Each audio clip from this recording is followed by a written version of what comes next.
and Gio. BT and Sal. Evan and Tiki. Keith McPherson, your nighttime host on The Fan. On The Fan. On The Fan. On the Fan.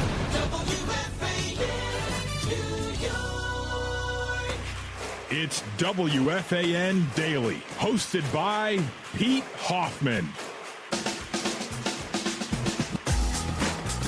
I am back. It's Pete Hoff with you for another episode of WFAN Daily. That is correct. You can always follow me at Hoff WFAN. And let's start with the New York Yankees as they have a wonderful final win, finale win before the trade deadline. Actually, no, that's not true because there's a game tomorrow on Thursday.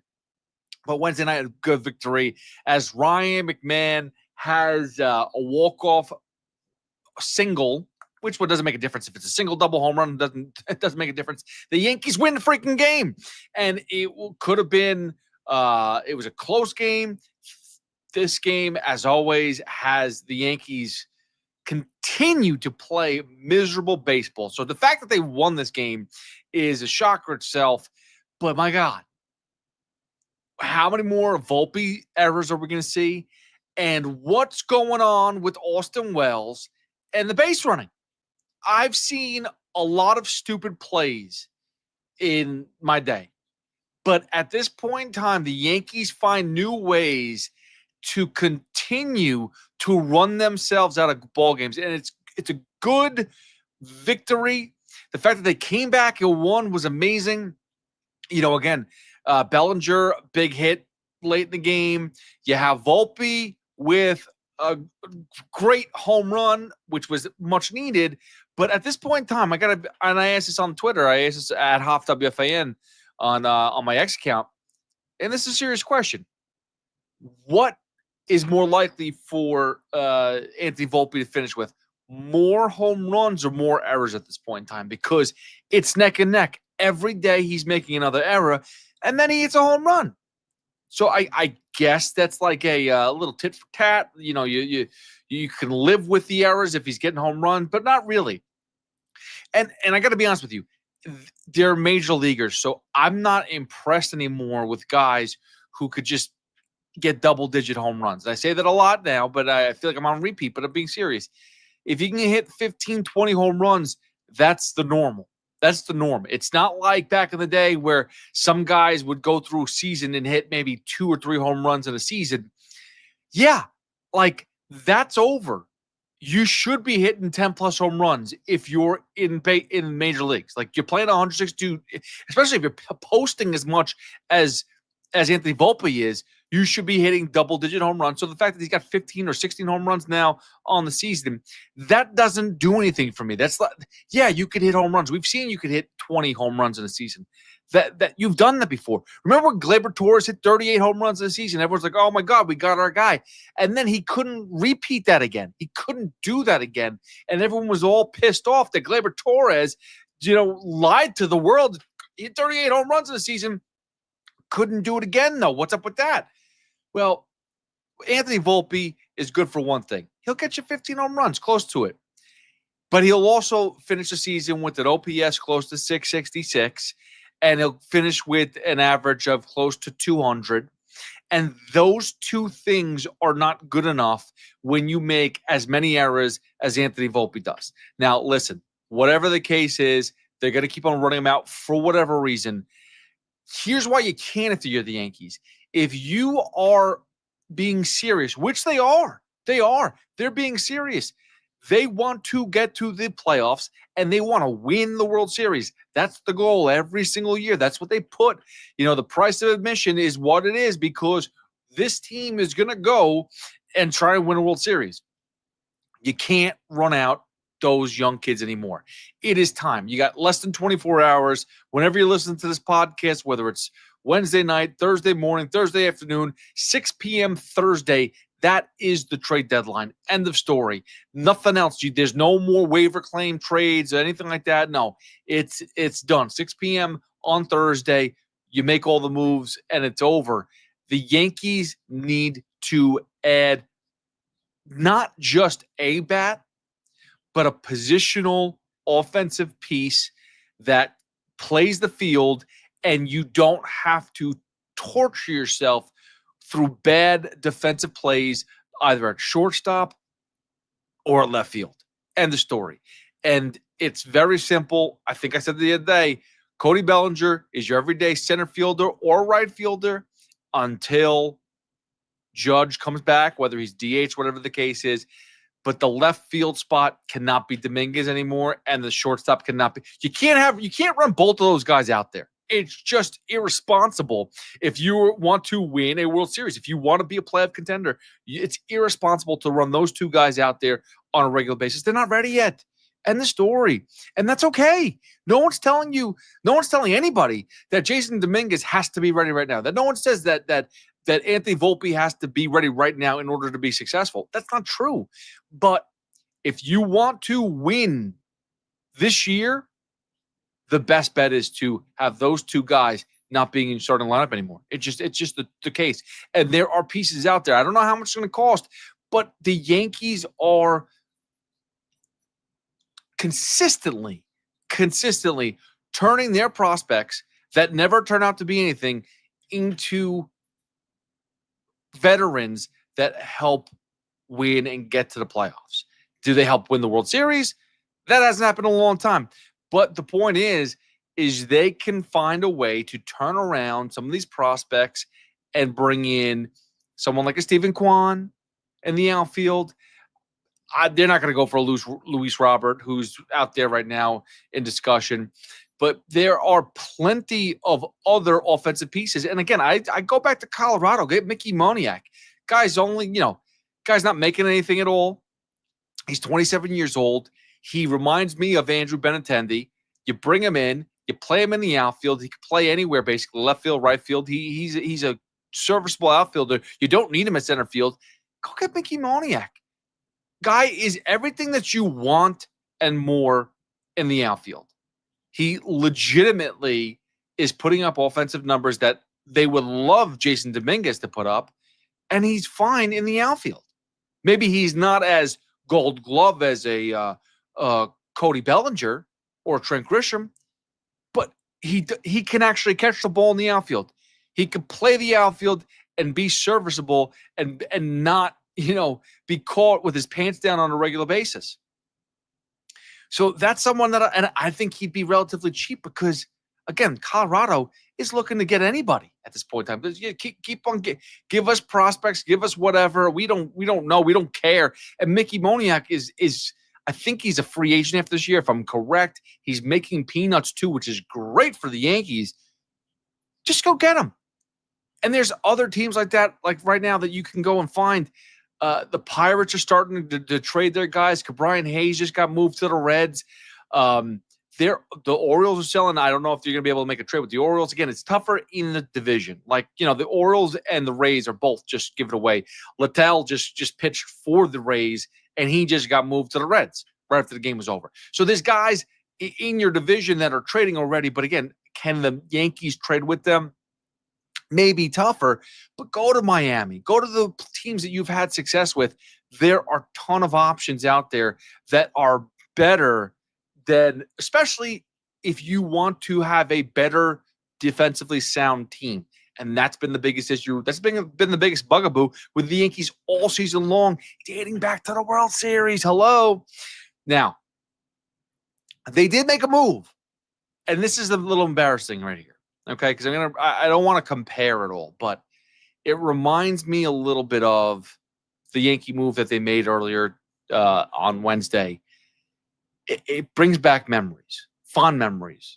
Maybe not fond memories, but memories of the New York Mets making a move for a guy named Darren Ruff and Daniel Vogelback, and me wanting to put my head through a wall because they brought these two guys in thinking that they could split time as a DH. They'd platoon. This guy's good against lefties. This guy's good against righties is perfect. Well, Austin Slater, who the Yankees just picked up from the White Sox, has an OPS of like 859 or something like that against left-handed pitchers. That's all great. That's amazing. He is insignificant to this team. He is not going to be a piece that is going to help them make playoff pushes. He's going to turn into the Darren Ruff and the Daniel Vogelbacks of the world. And we're going to sit there and scratch our head and say, why was this the move that the Yankees made? Ryan McMahon makes a little bit more sense. Don't get me wrong. It's still not this power move. It's still not this ballsy, gutsy move that the Yankees fans are dying for. It's a good move because there's zero chance. Like, there was nobody on the Yankees staff at third base that can out-defend Ryan McMahon at third base. Ryan McMahon's a great defensive third baseman, no doubt about it. And then offensively, even though he's still struggling a little bit, but he did have he had a walk-off on Wednesday night. He's had some big hits already. There's a couple doubles already for the Yankees. So he actually makes contact more than some other players have for the Yankees. Maybe it's a change of scenery too. Maybe it'll help him get a little bit better. Because you got to remember, the guy was a 240, 250 batting average guy. His OPS was a little bit better than normally has been the past year or so. But last year, after the trade deadline, his numbers just completely dipped. He was terrible. And this year, he came in 16 home runs, but batted 217. He just was not the player that people were talking about last year at the trade deadline. And maybe that's because of his lack of happiness and joy playing in Colorado. I mean, it's great scenery. It's beautiful out there. I've never been to Red Rocks, but I heard it's amazing. After a while, though, playing on a dismal Colorado team, I'm sure he got a little fatigued and wasn't giving his all. Now he's playing for the Pinstripes. He puts it on and he gets a game winner. How about that?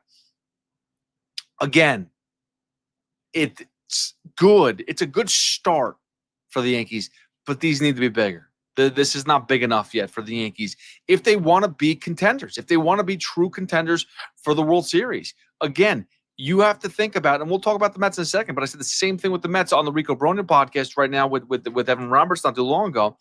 I just said, you have to start thinking about playoffs at this point in time. That's why you're buying. You're buying to build the playoff roster. Yes, things can happen in the next 2 months. You never know who gets called up. You never know who gets hurt.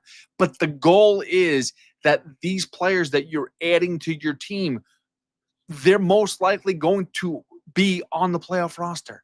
Like Marcus Stroman, he's on the Yankees right now. Is he going to see real innings for the Yankees in the playoffs? Probably not. But he's on the team right now.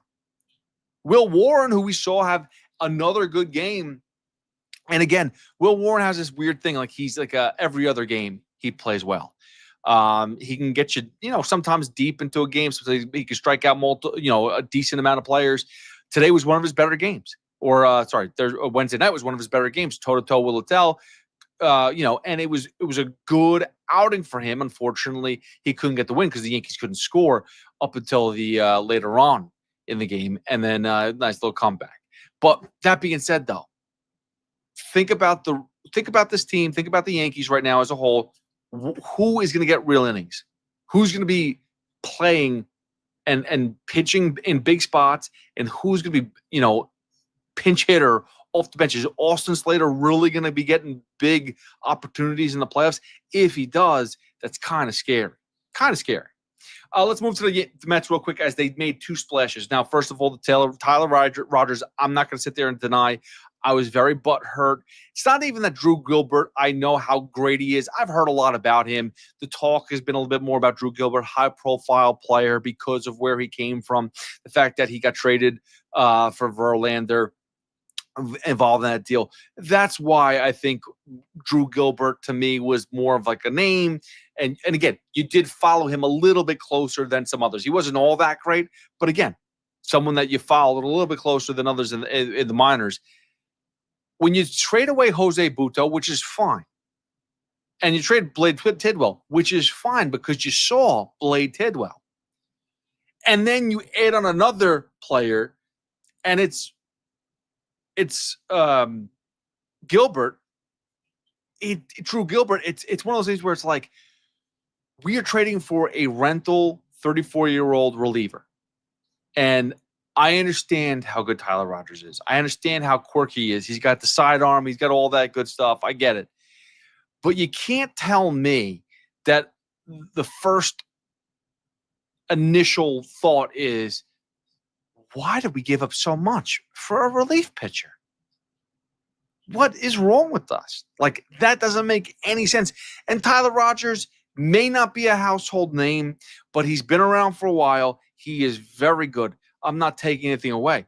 However, though, when last year you built all this draft prospect capital, and you have all these pieces, and we're talking about Mauricio's maybe being dealt, and you're talking about whether it's Gilbert, Jet Williams, whoever it is that may be getting dealt at some point in time, and you land a Tyler Rogers and one of those names, two of those names actually, because Blade Tidwell was someone we've talked about, and like I said, we saw they get thrown into this deal. It's almost like, wait a second. Doesn't feel right. Doesn't feel right. Now, to add the torture to it was Jahan Duran from the Twins, who is a lights-out closer. You know, Rogers is a relief pitcher. He comes in certain spots. He gets holds. Doesn't really get saves. He's a holds guy. That's fine.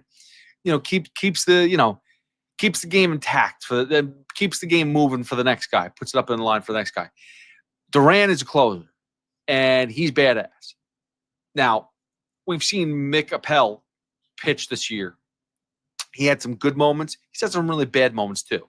So I know that he was the number 6 prospect, I think it was, for the Phillies. But when you see Duran get traded to the Phillies, that to me is just like, oh, my God, that is the guy I want. Like, that was the reliever that the Mets needed.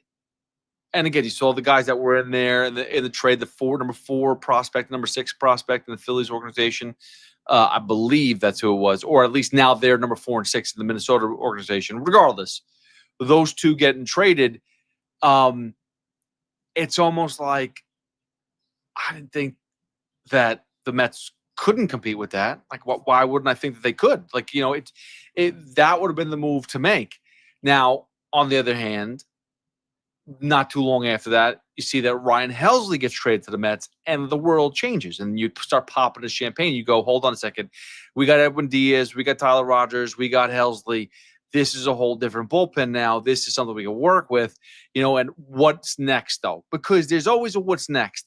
This is not a championship level situation here for the Mets, in my opinion. You know, you look at the fact that you did add 2 amazing relievers, but they're still looking at this team. I see a lot of issues. I see a lot of holes. One being the pitching, because in order to get to those 3 guys that we just mentioned, the Helsleys, the Rogers, and Diaz, you got to get to the 6th, 7th inning, right? Like, with a lead. Our pitchers go 5 innings deep. So there's still that 6th inning that, I mean, I guess you could run out Reed Garrett. I guess you could run out Soto. I guess you could run out one of these other relievers that you have and cross your fingers that it works out. Or how about you get a starting pitcher who goes 6, 7 innings deep so that you don't have to run those other guys out every day. You have them every other day type of thing. And you just have a healthier pitching staff. I don't understand it. It's confusing to me how people don't see that the Mets need a starting pitcher. You got about 3 guys that are between, and I did this with Evan, and you go listen to the Rico Bronya podcast that we just did, episode 522. Just did this with Evan. Between Manaea, between Peterson, and Senga, those 3 pitchers are between, like, you know, the second in a row. If you had to go 1 through 5 in a rotation, they're sitting at about a 2, maybe 3. So none of them are a top-end starter. And then the rest of the pitching staff are all 5s. They're all back end of the rotation. That's Clay Holmes included in there as well. You got everybody else is a back end of the rotation guy. That's not good enough. It may be good enough to get you, you know, throughout a season and finish a season, but is that good enough to get you into the playoffs? Is that good enough to set a rotation of, you know, if you have to go 3 or 4 men, well, you don't have to go 3 men deep. If you have to go 4 men deep, who's the 4th guy? I don't want any of those. I don't want Montas pitching real innings. I don't want Clay Holmes pitching real starting innings. I don't want that. And I definitely don't want to see a Tyler McGill, Paul Blackburn or any of those other schmoes get in there as a starting pitching spot. I don't want to do it. I'd almost prefer an opener, which I don't want either. That's why it's important for a starting pitcher, because all the flaws that you see with this Mets offense, all the flaws, you bring in a stud, an ace, or a top-level pitcher who can minimize damage. All it does take is one of those Pete Alonso home runs, Soto home runs, Francisco Lindor or Brandon Nimmo home runs. All it takes is one, right? You look at the Yankees MO, that's kind of how it is. It's an all or nothing thing. It's all or nothing approach. We're not sitting there, 3-run home runs win ball games. Of course, Sweeney Murdy with the quote of the century. I appreciate that. But a lot of it is just based off of solo home runs. And in order to be effective with a solo home run, it has to be a tight game. It needs to be 0-0. It's got to be 1-1, 2-2, that type of thing. And I think with better starting pitching, Mets can do that. And now also, can they use another bat? Of course. Whether it's DH, whether it's center field, I keep on hearing Luis Robert Jr. I don't want him. I really don't. The metrics, people tell me analytically, he's going to be fine. He's going to be this, that, the other thing. Again, if he comes here, I don't know if it's going to make a difference, if it's going to change his mentality. And that's the thing, right? He's in Chicago. I mean, you look at Andrew Vaughn, right? I've talked about this Michael Fliegelman earlier. Everyone knows Michael Fliegelman from the Fan. But Andrew Vaughn, I think in his last, I forgot how many games he played so far with the Brewers. It's a very small sample size. But he basically has hit the same amount of home runs with the Brewers as he did with the White Sox, same amount of RBIs. He's got his batting average is up by 150 points. His OPS is up by 150. Everything is absurd. All his numbers are through the roof, and he's barely played for the Brewers. Is it a different environment that's caused him to play better? Is it just beginner's luck? Who knows? If that's what you're banking on with Luis Robert Jr., is that the fact that he comes out there and is a new man in a new location and he feels comfortable, he feels better, that he's out of that hellhole with Chicago? Okay. I don't bank on that. I don't. If I had a choice, obviously Stephen Kwan, I think, would be the better of the two, because I've heard his name being thrown around. But I am a Brent Rooker. I want more pop. I want more power. Brent Rooker's a guy that I would totally buy into. And there's not a lot of huge offensive bats out there that right now are being, talked about, because, again, those certain bats are first baseman, maybe DHs, maybe some outfielders. But again, it's nothing to write home about. I talked about Mickey Moniak for the Yankees. Why not for the Mets too? Hey, why not? But again, there's less than 24 hours, especially after this podcast. It's going to be way less than that if you listen to this. So there are still moves to be made. At the end of the day, both the Yankees and the Mets have to go and make at least one or two more moves to put themselves in better contention, because there's a lot of teams that are vying for playoff spots right now. And you cannot mess around. Yankees MO, like I said, they have to go and move on from Dominguez and Volpe for this year. Mets, they need a starting pitcher. Have to. And unrelated to Mets or Yankees, but Dodgers may need some help too now, because their Shohei Ohtani unicorn got pulled from a game again when he was pitching. So, this MVP in 2025, who never really can do what he's supposed to do, he's hurt again, unfortunately. And I don't know how hurt he is. And again, we definitely don't like injuries. We don't praise injuries or anything like that, but he's been taken out of his start. And I don't know how hurt he is. I haven't seen any more details, but you talk about the Dodgers, who are loaded everywhere. I mean, they're going to be loaded no matter what. Even if Ohtani goes down, they're going to be fine, because they have so many different levels of pitchers and offensive players. I know Shohei Ohtani offensively is special, but they have other special guys too. Plus, they're always looking to make a move and make a splash somewhere else. So don't be surprised if the Dodgers make another move for a big time player, whether it's an arm or whether it's a bet, because that's what they do. All right. Thank you again for listening to another episode of WFAN Daily with Pete Hoffman. Always go find me at Hoff WFAN on any social media platform. Download, like, subscribe, WFAN Daily, wherever you get your podcasts, on YouTube, all that stuff and more. And tomorrow morning, or depending on when you're listening to this, it might be Thursday. You got Boomer and Gio live at Giants camp. You'll have Evan and Tiki live at Giants camp. Midday show, though, with BT and Sal, we'll be live in studio, tracking every single trade rumor possible, and also in studio. If you're a WWE fan, it's going to be awesome. Cody Rhodes will be there. So check that out as well.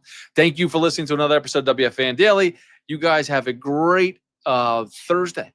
Enjoy it. And let's hope for the best for the trade deadline. We'll talk more. See ya.